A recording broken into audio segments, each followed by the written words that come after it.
Hello everyone, welcome to my class. My name is Cynthia Jingkan Salsabila, and in this video, we are going to learn English together.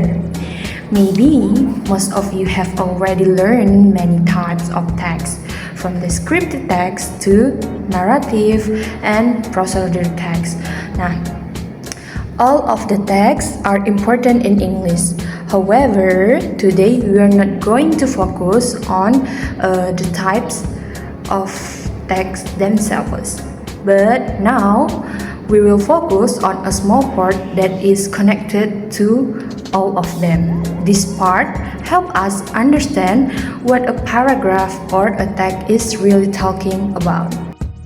Okay, so our topic today is main idea and specific information. With three focus, we will talk about how to finding the main idea in a paragraph, then how to finding the main idea in a simple text, and how to finding specific information in a paragraph or text.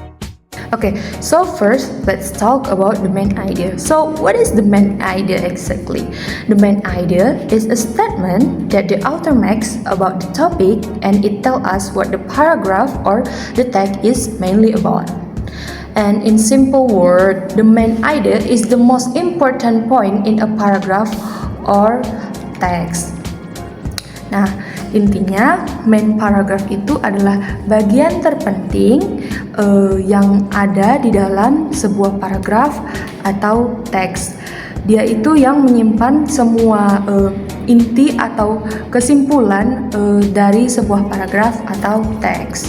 And all other sentences support this main idea, dan paragraf-paragraf lainnya inilah yang mensupport, yang memberikan detail-detail tentang paragraf tersebut. So we already know what the main idea is, and now you should know where can we find the main idea, di mana kita bisa menemukan main idea di dalam misalnya sebuah paragraf atau sebuah teks. Oke, ada empat penempatan yang biasanya main idea itu berada. Yang pertama, at the beginning of a paragraph, pada awal paragraf, atau biasa juga ditemukan dalam sebuah topik sentence dalam sebuah paragraf atau teks. And the second, at the end of the paragraph, di akhir paragraf, biasanya berbentuk sebuah kesimpulan. Then at the beginning and end of the paragraph. Jadi ada dua penempatan yang bisa ditemukan, ada di awal dan di akhir paragraf atau teks. And the last, sometimes main idea is not written directly, tidak tertulis secara langsung atau tersirat. So we need to conclude after reading every information there. Jadi kita harus menggunakan kemampuan reading comprehension kita untuk menemukan inti dari sebuah teks tersebut. Now, let's look at example. In the first paragraph, we can read together. My favorite activity is hanging out with my friends. We usually talk, laugh, and share stories together. Sometimes we play games or watch videos on our phones. I feel happy and relaxed when I spend time with them. Being with my friends always makes my day better. So, in the first paragraph, the writer talks about spending time with friends. But how can I get that answer? Because the first sentence already tells us clearly what the paragraph is about. My favorite activity is hanging out with my friends. Jadi, kalimat pertama dalam paragraf tersebut itu sudah mention apa yang bakal paragraf ini jelaskan. Now, let's read another example of the paragraph together.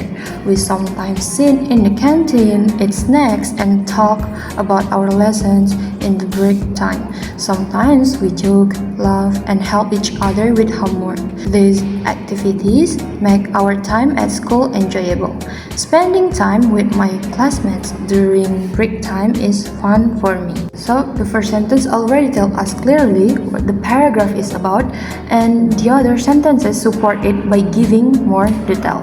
So the main idea of the first paragraph is that the writer enjoys hanging out with friends.